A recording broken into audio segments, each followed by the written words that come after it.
fire, now it's closing in. Nothing to bear and nothing to win. Nothing to win. Could you believe? Could you believe? Could you believe? Could you believe?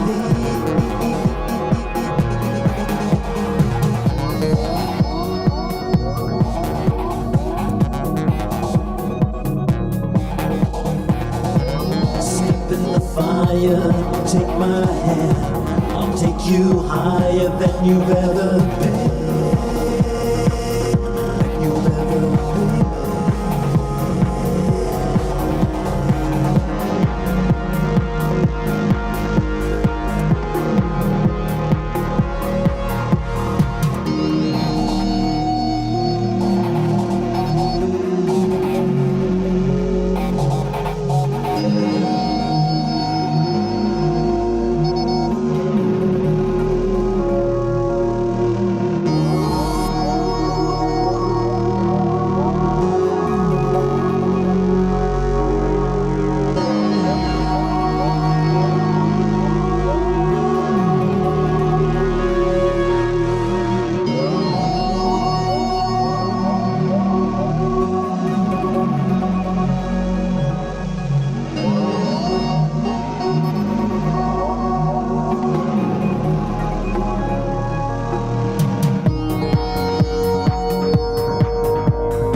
Thank you for coming on into the live and sharing your essence with me in this eternal moment of which we all share an inextricable and inexorable part. Thank you for doing your part, for coming on in each and every day, and we'll do the same without wasting a single second of your time. Bada bing, bada boom, we go into the charts. So it seems that we have basically gone sideways for the last day, even though with the ups and downs we've been holding this 618 diagonal pitch fan to the upside, mean reversion path, whatever you want to call it. And yeah, we're beneath the 618, suggesting that you could come back to the 0.5 level equilibrium of this 28687, just as a Bart Simpson idea, throwing it out there. Coming back down to these levels could be in order. The daily cross down event on our oscillators has been confirmed. Are we going to see a fake out breakout to the downside? This is False Move Monday, just putting an idea in your head. Take it for what it's worth. So we do have a cross down on the leading MACD formula. And the average of the Williams is coming close to that level of a potential alarming cross. Okay, let's go into the high block. What is high block? Well, that's when people lock their liquidity into the charts to get burnt to a crisp by the market maker for not using a stop loss. And we get to see where those crispy characters lie in wait and or got burnt to a crisp. So let's go do that now on the 1 minute time frame. So over the weekend, we pinged in very little liquidity until we had a sharp drop, and we pinged in more shorts to longs, 170 million in shorts as opposed to the 160 million. That 50 million gap caused the market to shift back up and grab those guys and grab that 170 million pool without hesitation. Fatality.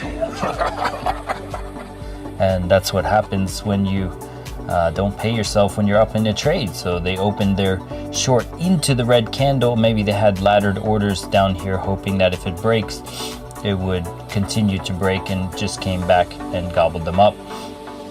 And the same thing happened to the longs here. They 105 million opened into the breakout, and they came back and took out those 100x as well. There's still 105 million open to the 95 million up here. So do they come back down to this 50x pool at 30,229 to play some false move Monday games with the liquidity? If you just go off of this very minuscule 1 minute time frame, which has lost a lot of our previous data to father time each and every day, you do have this pool up at 31,536, which we marked off in the charts, as well as these guys down at 28,730, but more frugally down here at 29,329.5. This stacked liquidity range down here, 50x pool here, and yeah, 100x pool down at 29,440. So coming back into these 100x and 50x pools could be an idea. False move Monday does have more liquidity down below here that we lost to father time. Let's go into the higher time frame external liquidity pool to find out exactly what that might be. In the last 12 hours, it looks like they pinged in more longs to shorts. Let's go into the 7-day.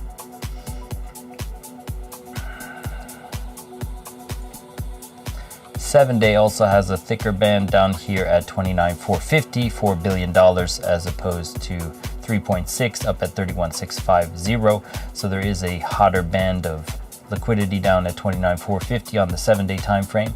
It's slightly more yellow down here than it is up here, although they are both hot with interest.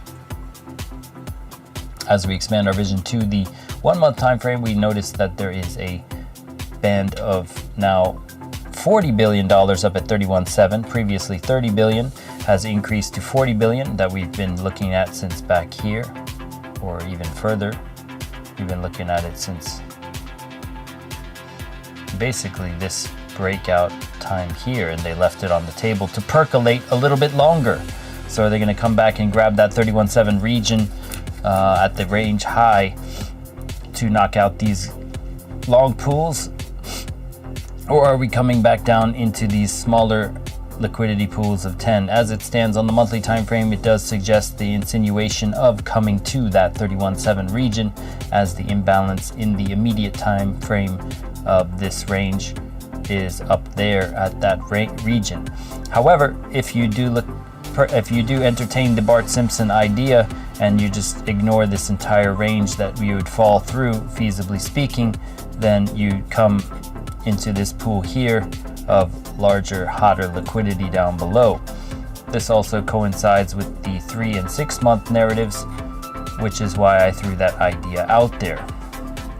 You are seeing this thicker band of $84 billion down at 24.2, and so if it were to Bart Simpson down here and just ignore everything in this range, that's what it would do.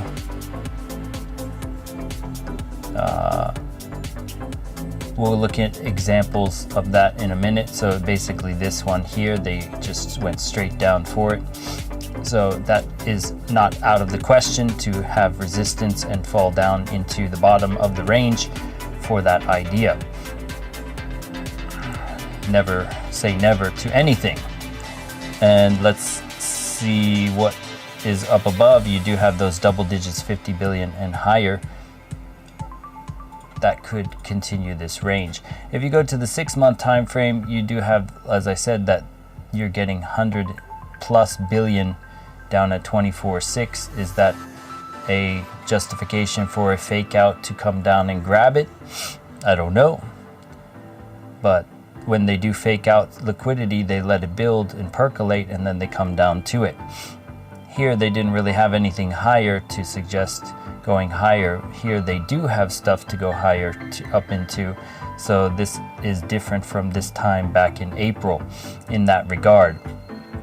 But also different from April in that this is mighty yellow thick and heat with 137 and 100 and over $250 billion down there at 24.6 and 24.3. When you start to see these shifts on these higher time frame narratives, it starts to express that fatigue shift, as we started to see more up in here as they came down into this divergence, and then they came back and ate these pools. Are they going to fatigue off of this and come down to these pools? This 6-month time frame does suggest that, just going off that alone. But this is why you have to juxtapose, because which time frame are they aiming at in terms of external liquidity? Once again, 24.4, you have 200 billion down there, and you have still this 450 up to 33.2. This narrative of going higher on the 2-year time frame suggests you could be taking out these May 2022 pools and going for these zones up in the 33K region on the 2-year time frame. So if you do go higher, there would be a narrative to suggest going all the way to 34K before fatiguing, although I suggest that it would get to a certain range and fatigue out and come down at that point if they were going to come down. Let's go to the month, back to the monthly, where it's a frugal range, which is at the 31.7 region. So you got that 40 billion up at the 31.7 of the range high. As it stands on the monthly time frame, you do have a large amount, double digits within the range of this entire candle reclamation. We did come down to this. Let's go into the fibs and see if we can glean a little bit of something off of the fib levels on the Binance chart.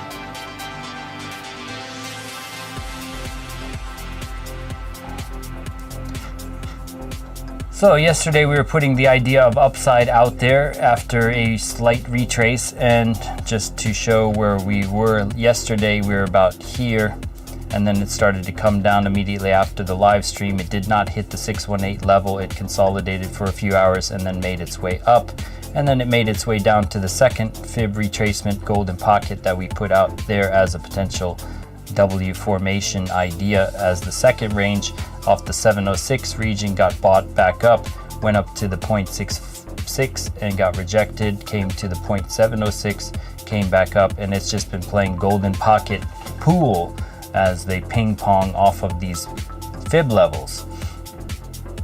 So where does it want to go now? Let's go ahead and throw on our oscillators and say what's up to the chat. Boom. So what is this little bit of happiness? Link in the description for more, momentummaster.info. Scroll down to features, toggle the suite as you please, or see each component and read about it as you please as well. And yeah, let's go into what we're seeing here for the chart. So the interesting thing to note is it did not come off the golden pocket, but what it did do is it bounced off the cloud and the 200 weighted moving average we have on the suite, which it bounced off of and consolidated nicely before coming up here. So before breaking down into this golden pocket below and taking out the inducement of the internal liquidity range. So they induced some liquidity and took it all out, and then continued higher to take out that. Are we starting to see a fatigue point to come down into the lower range liquidity in here? Let's start our descent through the time frames. We'll start with the weekly. And we'll go to a chart without any fibs so we can look at it fresh. Sorry, let me clear this off. No, I didn't want to do that. There we go. I cleared out the indicators instead.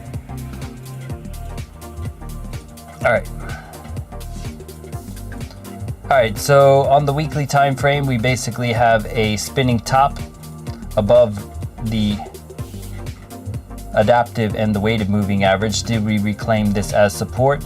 We did not close a weekly candle previously above this, which saw the 10 weeks, 1, 2, 3, 4, 5, 6, 7, 8, 9 weeks of downside off the rejection of these adaptive and weighted moving averages. So we reclaimed it now, possibly speaking, with a spinning top with a buyer back wick, which is higher than the sell-off wick. So this could be bullish narrative to continue higher. We still have a lot more work to do in that regard. Weekly time frame also getting above that 50 level, potential double top situation ensuing. Money flow beneath the RSI suggesting it could keep going on the weekly. If we go into the 5-day, it still has 2 days to close, but it's getting overbought into the weighted moving average resistance level. Needs to start closing in 2 days above this level for it to be bullish confirmation. Other than that, everything else similar to the daily, or sorry, the weekly. If you go to the 3-day, we just closed out a 3-day candle, also spinning top above the baselines here, still suggesting upside. This average of the 3-day could come up some more in a similar fashion here. How this came up more, we talked about this with the daily. This gap between the average and the Williams itself suggests that it could continue higher for at least a few more days, or at least consolidate for a few more days, 3, 6, 9, 12, 15, 18, 20 days for this to get to this level, and then it could cross down at that time. So this suggests that it still could keep going on the 3-day time frame. If we go to the daily time frame, we are getting to that point where we were talking about here, where it starts to fatigue out, potentially speaking. This is why we talked about it didn't need to go higher necessarily yet. About a week ago, we were saying that it could just go sideways, and sure enough, it did for now 11 days. So we've essentially been going sideways for 11 days as this average comes up to the Williams, and we're starting to reset a little bit of the stochastic. Does this continue further down? We are getting a confirmation cross down as of 2 or 3 days ago on the leading MACD.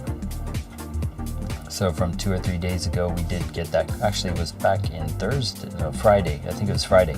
So we're getting that confirmation event on the leading MACD, as well as the cross down event confirmation on the daily time frame. So this is something to take note of. We had this back here and dropped down, which is why the 𝗏-Simpson idea was put out there, because the cross down event on the daily time frame is something to take notice of. Now we did have this cross down event here, which only played out for a measly 5% before getting bought back up. So it doesn't always mean that it will play out in this fashion here. But when it does play out in a manner.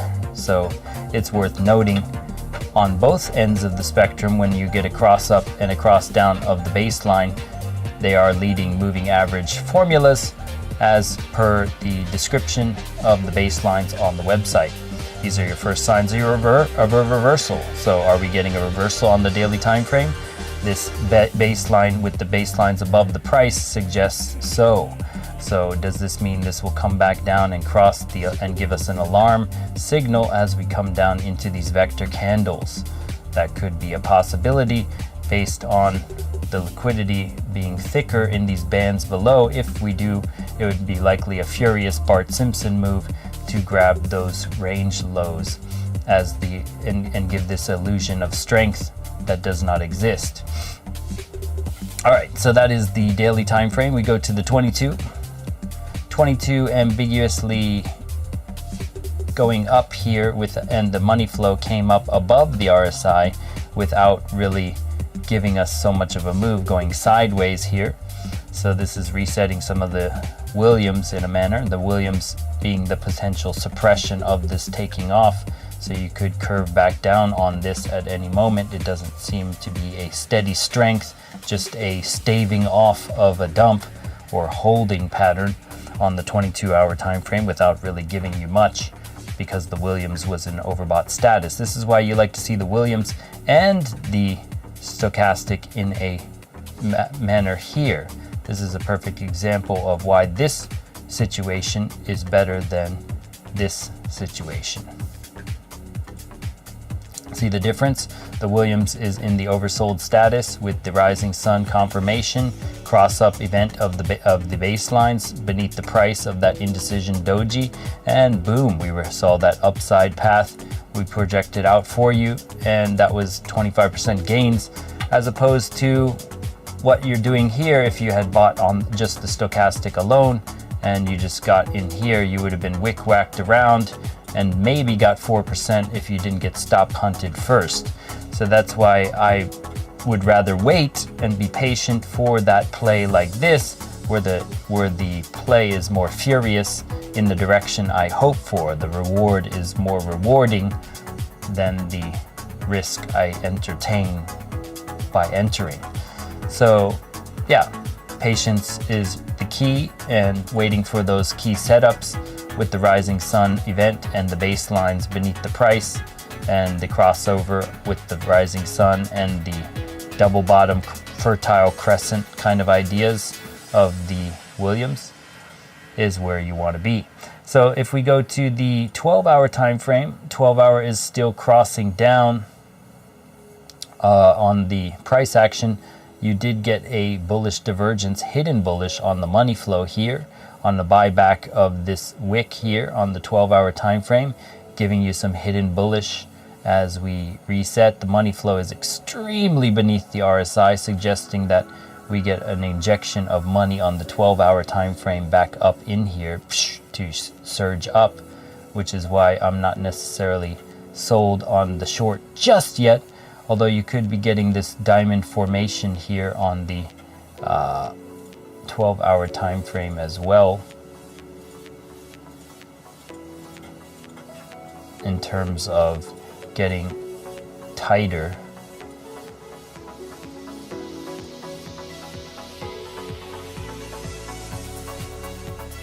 You never know. This could be kind of a diamond formation forming, because you're getting lower lows and higher highs, and then now starting to get higher lows and lower highs. It's that vibey thing, but this Williams also needs to come down a little bit more for my liking, because I'm not necessarily sold on that idea. If you go back to 12 hours taking off with the Williams high like that, that was somewhere back in here on March 28th. On March 28th, you had the stochastic low, but the Williams was slightly high, bounced off the 50 region and took you to the upside. So are we going to see something in similar fashion? There is not, it doesn't always need to be in the 50. It's just not my cup of tea.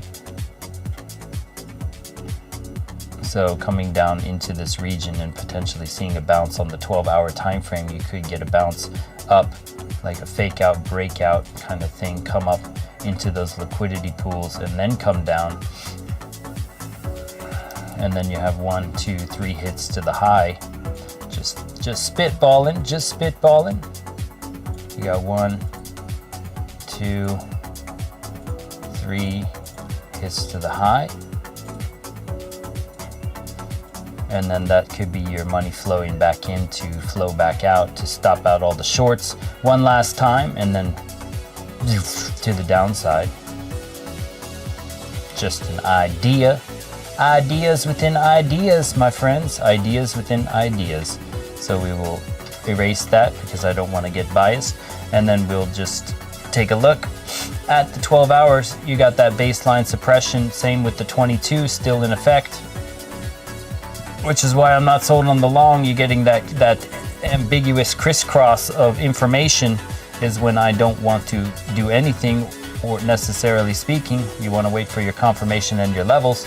So you got this also crossed down on the 22. So the 22 and the 12 and the daily are crossed down on you now.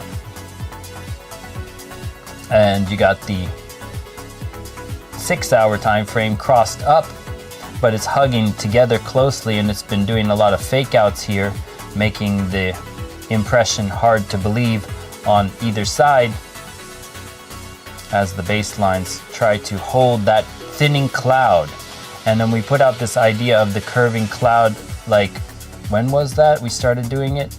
We started doing it back here on Thursday of last week. We were seeing this curvature. So this curvature and thinning of the cloud preempted like this drop.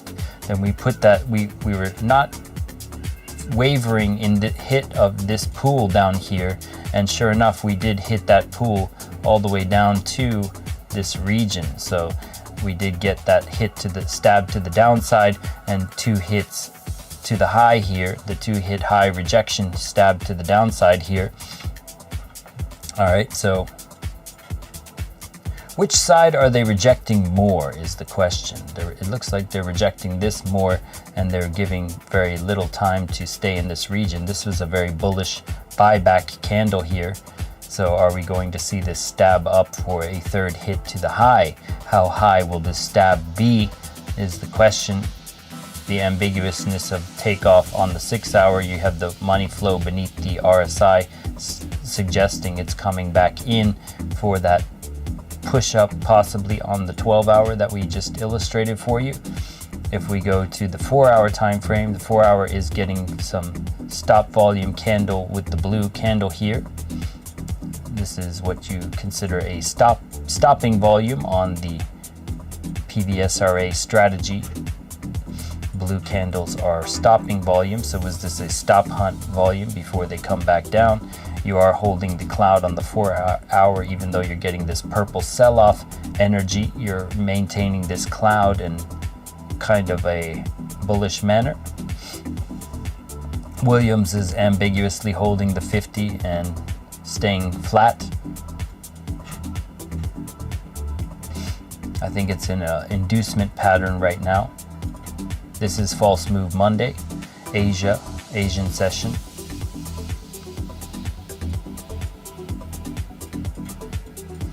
The hourly time frame. So the hourly time frame cloud has been, we started off this way with the hourly cloud. So the hourly cloud, it came down to here. We bounced off the cloud, consolidated, and bounced up to the 618, got rejected, came down to the pocket down here, went into the 706 of that, and got bought back up within the internal range here. Got some hidden bullish divergence off the money flow that triggered the stop hunt rise here just prior to the drop, and then they dropped it. A lot of times I notice when you get hidden bullish divergence or bullish divergence, it triggers an algorithmic stop hunt, and then they bring it up. So you could see the bullish divergence, wait for some sort of sell-off liquidation event, stop hunt, and then you find your entry after the bullish divergence on these lower time frames anyway. But it even happens on higher time frames. I'll show you an example. All right, so we had a, where was this? It was prior to the rise here.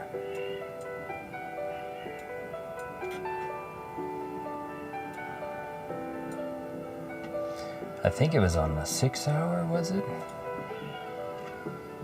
Yeah, maybe.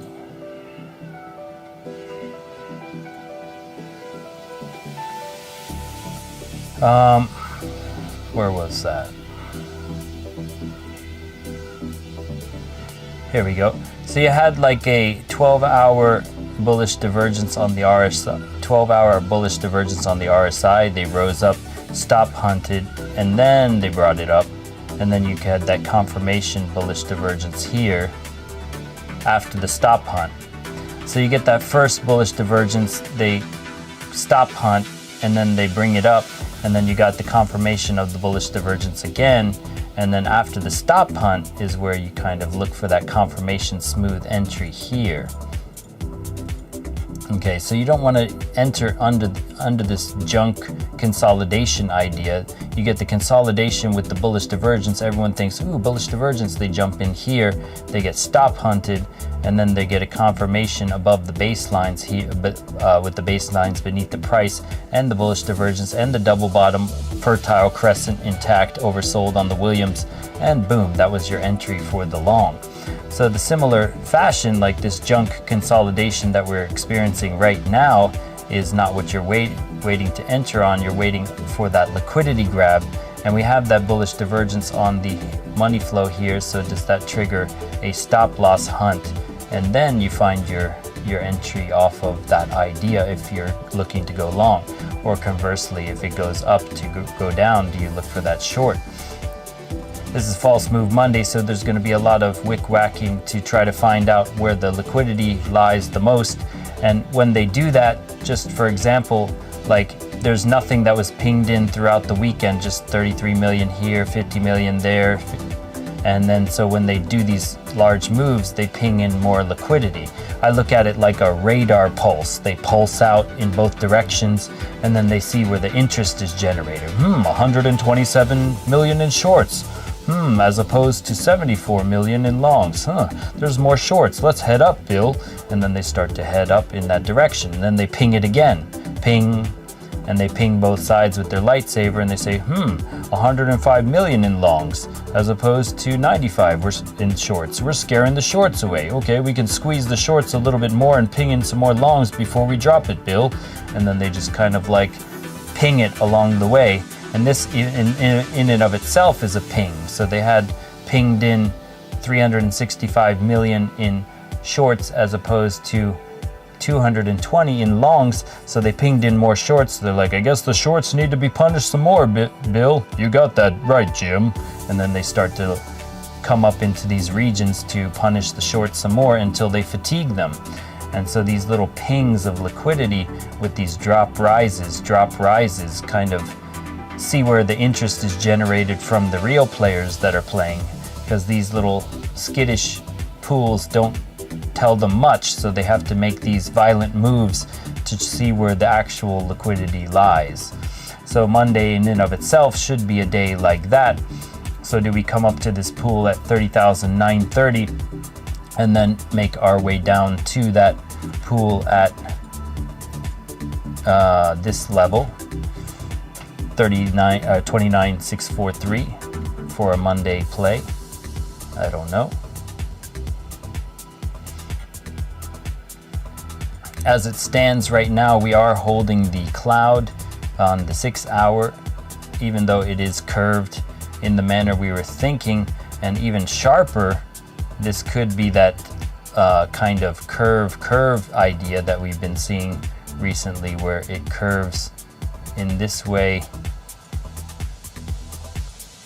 only to curve back up in the other manner. So we can delete this now. It did play out. Is it going to be curving, back up in this manner? You know, is it trying to find some money flow divergence off that 12-hour time frame to come up into these ranges and try to ping the high idea?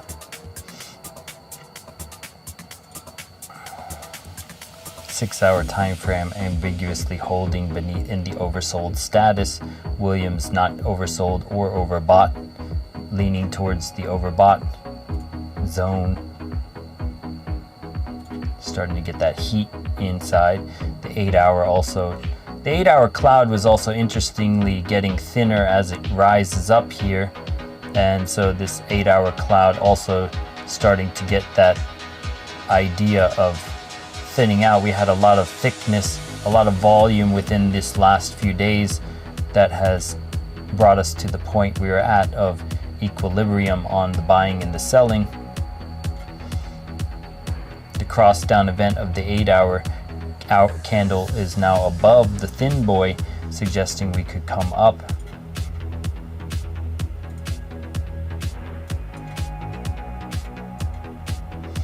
Okay, so as it plays out right now, the hourly time frame is having the cross-up event, which is playing out as we speak. Do we see Asia do its thing as they like to do, where they pump it up to a certain level by noon or noonish, and then fade it into London, and then London continues that fade into New York? I don't know. As it stands right now, we're doing a good job of holding the cloud idea, even though it's ambiguously acting thin for either direction.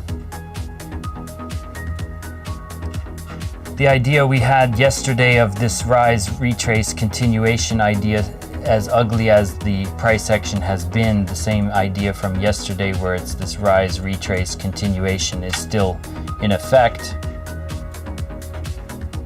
If you had seen the live stream from yesterday. Let's go say what's up in the chat and see what else we can look at. Yo, Prehab, what's going on? What's up, CNC? We're gonna go to the DXY now and try to build a narrative as it is open now. So the DXY is overbought on 4 time frames as per our stochastic array telling us here. We got a cross down event on the DXY. We previously delete the area of interest that we hit here. We saw that it was coming up to the 706 region. It did, and wicked off that and sold off. We had that out for you back down here with the idea coming up to that region.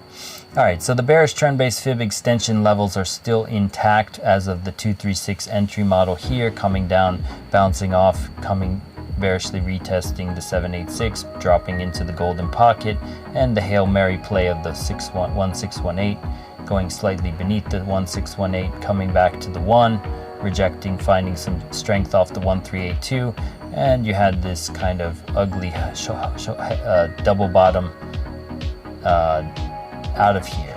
And so we're starting to see this breakdown, but holding of the super trend here on the 4 hour.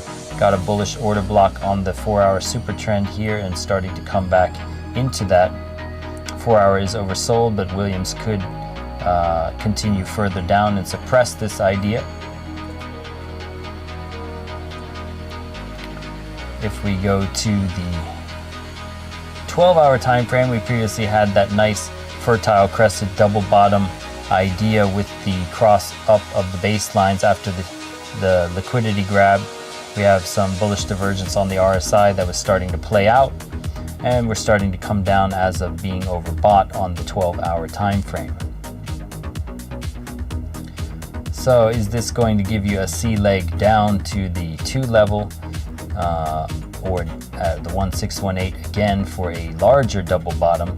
So you could have this kind of, this kind of idea playing out here. We don't need to put it that high just yet because you'd be coming down for a double bottom reset of the 12 hour time frame on the 12 hour here. The 22 also overbought, suggesting you come down. It's kind of interesting because they're not as correlated as they used to be. A lot of the Binance FUD and all the exchange FUD and all that stuff has kind of decoupled their reactions to one another. They aren't as sensitive to what the other one is doing, but they do react to what ES and everything is doing. So we'll look at ES futures in a minute. We're getting the cross up on the daily time frame, just as we're getting the cross down on the Bitcoin daily time frame, but you are overbought here without really going super high. So this would suggest when you get a cross up, then they do try to test those levels of the cross up a lot of times. Like if we go to the 12 hour, we'll show you how that is true. So you get the cross up, they test it with the stop hunt, it holds the baselines, and then that's where you find it. So that double bottom, this ABC structure where you have A, B, and C, where it goes lower than the previous A, that's an extremely nice entry point with the bullish divergence and the Williams oversold region. But this type of structure on any of the assets is a very nice idea to look at when you have this huge grab for liquidity, and then you induce some DCA, and then you grab it again with a lower low as you liquidate the most amount of people in this region. This is like where you try to find that sweet spot for any asset. And then all this trash consolidation is not really where you want to get into anything. Just kind of watch and eyeball your levels. Okay, so the DXY could come down for that grab to these zones one more time for the equal lows of this zone, 101.956. Let's go see if the ES1 wants ES futures. Starting to get overbought. You had previous hidden bullish divergence on the money flow here on the 12-hour time frame, holding the super trend. This super trend has been good for you since May 18th, so it's been a very nice super trend setting on the Momentum Master Suite. So this has been holding quite well. We're starting to get overbought across weekly and daily time frames as well here as we enter these new ranges, as we break into new highs. So we did break that, and we are starting to go into higher high territory. Let's go into the daily time frame. Where are we reclaiming the levels here? Let's go ahead and take a look on the previous bullish megaphone that we had, descending megaphone structure. So we had this daily time frame for you. Let's get out of our B oscillator and see what type of fair value gaps we have in effect. I'm going to turn off Momentum Master for now. Turn off my heads up display. Let's get in the zone. All right, so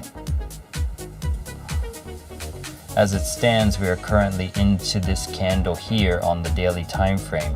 Do we go up to this region here and reclaim this daily time frame? If we go back to this candle here, I'm going to show you how you can dissect fair value gaps for those points of interest like I did on the DXY. I did that off stream, so we're showing you how you could do that here. And then you start to go into the lower time frames.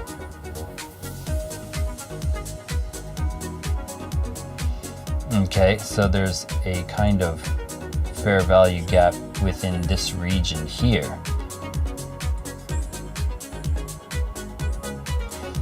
Between 4,506 to 4,528.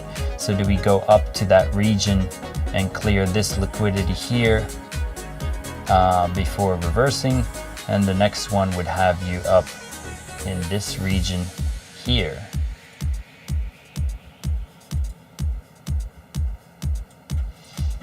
And that's how you dissect these little fair value gaps on these time frames. If you don't want to do that, you can use something that's free that does it for you. And this little bit of happiness is called Fractal Break Imbalance Fair Value Gaps Liquidity Voids. Free indicator, check it out if you're still learning about that. You can do it yourself once you know the math and how it works with the wicks and to the left and everything. It's not that difficult. But these give you your ideas for where we could go higher if we do go higher. And if we do this with our trend-based fib extension levels here, we can go like this, this, and this.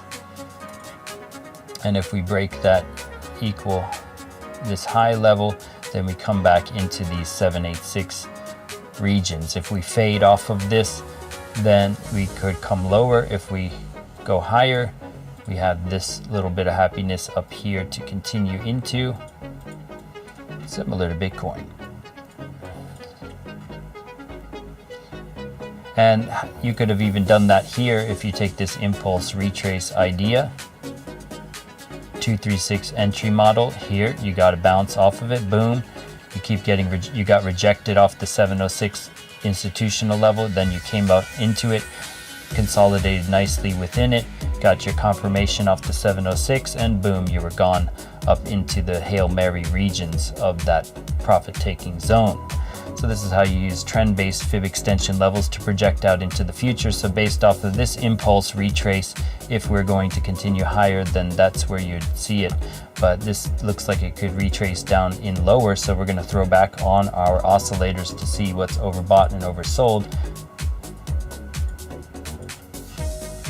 as it stands, we are entering into that very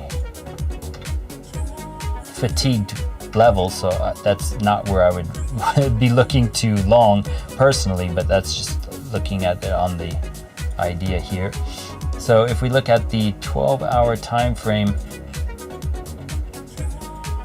yeah, basically overbought. You got that previous bullish divergence. Similar to Bitcoin, you had bullish divergence on the money flow. It's beneath the RSI like this, and then boom, we shot up. So is this preempting what Bitcoin is going to do in regards to that? We did have a drawdown period though. This Bitcoin sideways action, I don't know what that means in terms of a difference. And that nice bounce off the cloud here on the 12-hour time frame. If we go to the 6-hour money flow is extremely above the RSI, suggesting we come back to the RSI for a retrace to the cloud at the bare minimum. So, whoa, whoops. Sorry. Delete, please. There we go. So suggesting that we come back to the RSI at the cloud to the bare minimum, and the RSI as well. So if we go into a retrace idea here, that would also be a golden pocket bounce. And that would be where you would consider a kind of scalp idea on this higher time frame. If we were going to consolidate, the 6-hour time frame needs to come down at this time. 4-hour also coming down with the money flow coming to the RSI, possibly getting a alarm cross at some point stage as we baselines are not above the above the price action here, so you could still be bullish on lower time frames, so watch out for that. Just looking at higher time frame narratives first. Starting to go into the hourly reset here. Hourly Williams not opening up the trapdoor of momentum to the downside just yet, but could open that up for some suppression to the hourly takeoff here as it cascades into the 4-hour and the 6-hour reset. And this is the Asian range. The money flow is extremely beneath the RSI, came back up to it, and I don't understand what that means on the futures markets. Sometimes the futures markets, their information is not as easy to read sometimes as Bitcoin. Regarding the indicator, I did make it using Bitcoin, but it does get a lot of more accurate with more volume instruments. So starting to get the potential fatigue off the cloud idea coming back down. You did have these ideas of the retrace coming into this region on the higher time frame. We're watching for that 15-minute reset, getting possible suppression by the Williams on the hourly and this 15. If you go to the 5,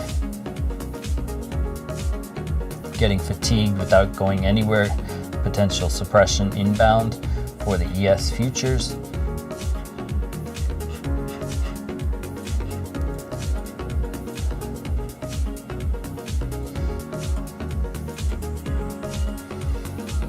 Okay, if we go to Bitcoin once again, still holding the range, 30,665. Let's go to total, and then first we'll take a look at the Bitcoin dominance. So we said the Bitcoin dominance with the cross down event would come down to a level. It did come up before it came down, so now the dominance has dropped to a certain point of this 706 region. It's holding the 706. Could it come up into becoming more dominant by coming up into this region, bouncing off the cloud on the 12-hour? 12-hour is reset in a similar fashion to Bitcoin. With this 12-hour play, could it come up into this region for more dominance on the Bitcoin dominance? The USDT dominance we suggested would come down. It went up before coming down. Are we reaching into a idea of, if the dominance suggests it wants to go higher, well, Bitcoin dominance goes higher, that means people are entering into Bitcoin or getting kicked out. Well, the dominance entering high, wanting to go higher, while Bitcoin dominance goes higher, suggests that a dump could come and kick people into USDT. Now, if the dominance wants to go lower and then Bitcoin dominance wants to go higher, that means people are entering into Bitcoin using the USDT. So this USDT dominance juxtaposition,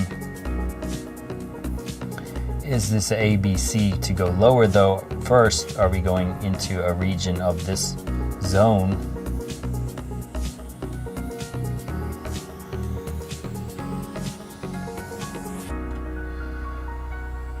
Before going higher, we got the 12-hour reset inbound for the USDT dominance. We do have a cross-up event, so are we going to find some sort of A, B, C before we get out of there?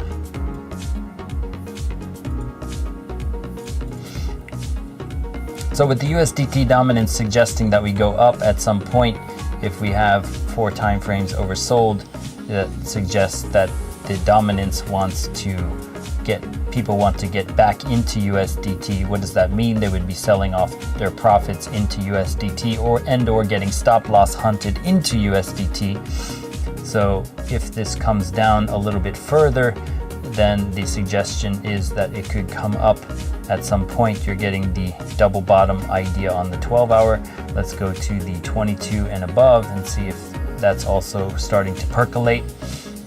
Daily time frame also in a good spot for a USDT dominance rise.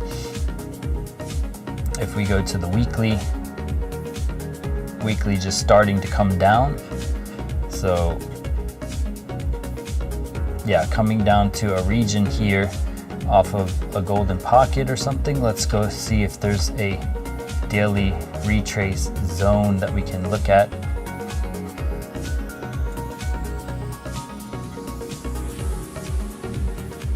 Let's just take it from this zone all the way up to here, shall we? Well, it looks like we're in that pocket right now.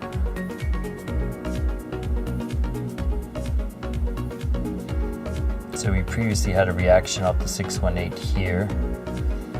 If we hold it all the way to this range,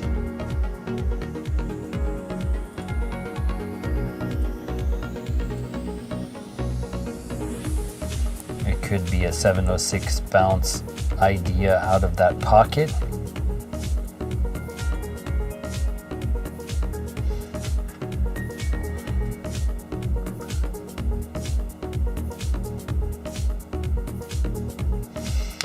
So you're getting the baselines beneath the price on the daily time frame as well, suggesting that you could get a dominance bounce on the USDT dominance, which suggests that people get kicked into USDT for whatever reason. The Bitcoin dominance also finding the super trend on the daily time frame, holding that nicely as we look to go higher. If it goes higher, that dominance means that it is dominating the market in terms of market share. And if we look at this on the 12-hour, we have come down to the oversold region, holding that 706.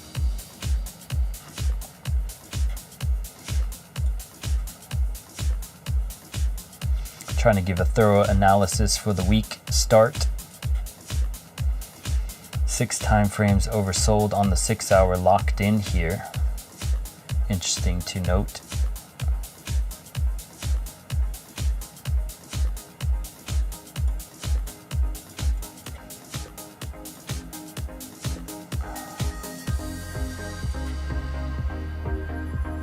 Okay, so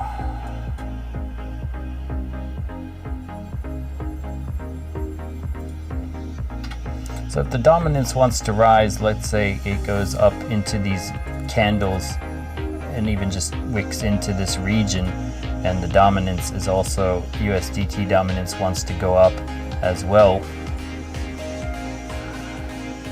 That could suggest that if the dominance rises as the USDT rises, that suggests people get kicked into USDT as a Bitcoin dump. Just throwing that out there. I don't know. If we go to the total, we had this previous vector zone, this fair value gap recovery region, seeing this come back into that region here.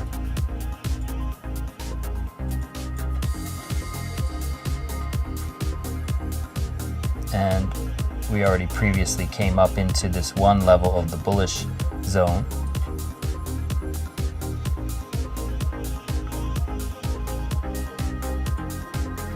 On total, let's look at total 3.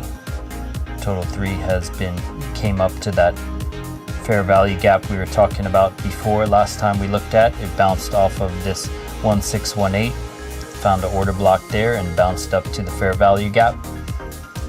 Still ultimately bearish for the altcoins. This is total 3, the altcoin trend-based bearish fib levels holding in terms of not able to reclaim and get above. Still that 236 entry model back here from May 5th is still fresh off the press. If you go to Bitcoin, it is more bullish than the alts, obviously, total cryptocurrency. So coming up into this region and the USDT coming down to this region also seems to coincide. So waiting a little bit further for that to occur.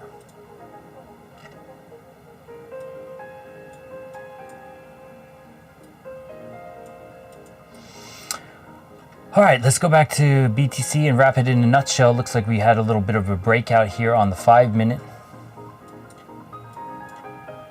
Let's go ping in the liquidity one last time and then go say, what's up? We'll go to the hourly.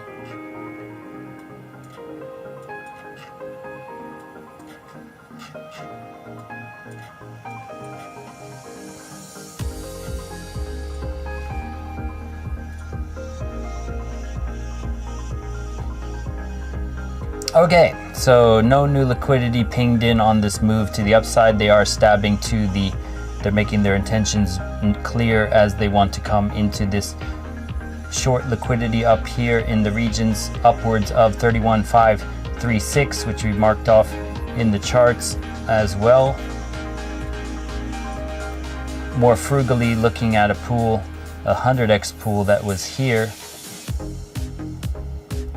This guy, 365 million 50x at 30,929 could be possibly on the radar. This is a fair value gap as well, BPR they call it, balanced price range fair value gap. They could come back into this easily. And then what is the reaction there? It is false move Monday, so be aware that what goes up must come down and what goes down must come up. So there could be a fake out, breakout to the downside and come back to these pools as well once they clear these guys. So once it's clear, they could come back down. We did talk about how there is some pools up here at 31.7 and 8. So breaking the highs, coming up into these regions could be a possibility as well. Although if you start to break the ranges, then I would say you're slated to come into the 32K. If you stay within this range, then this could just be a consolidation run to go lower to take out the lows, and they may not be done with this range just yet. Please remember that they had 22 days, was it? How many days of consolidation did it take before we got out of there? So we had from here to there 21 days. So we had 21 days of consolidation before coming up even just a little bit from here, before having an 11%. After this large move out of here, it took 21 days to get out of there. So that's why I said we don't necessarily need to move out just yet. So hold your horses, pay yourselves when you're up, set your stops into profit, and enjoy the ride. So it looks like we're coming up to that projected zone into this 30,930 region. Let's see if it's pinging any more in.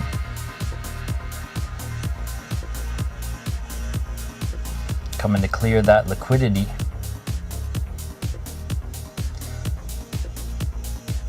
I'm going to start clearing out some of these because these fibs are getting a little bit old now. They've been worn out, so we're going to remove that one and remove this one now because they served their purpose over the weekend, and this guy too.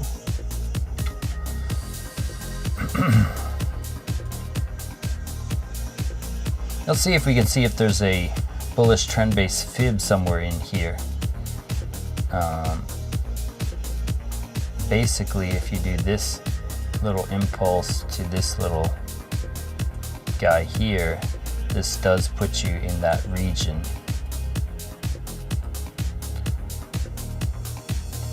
And you have some rejection points as well. I mean, that's pushing it because it did have this wick here, but the 236 entry model is holding.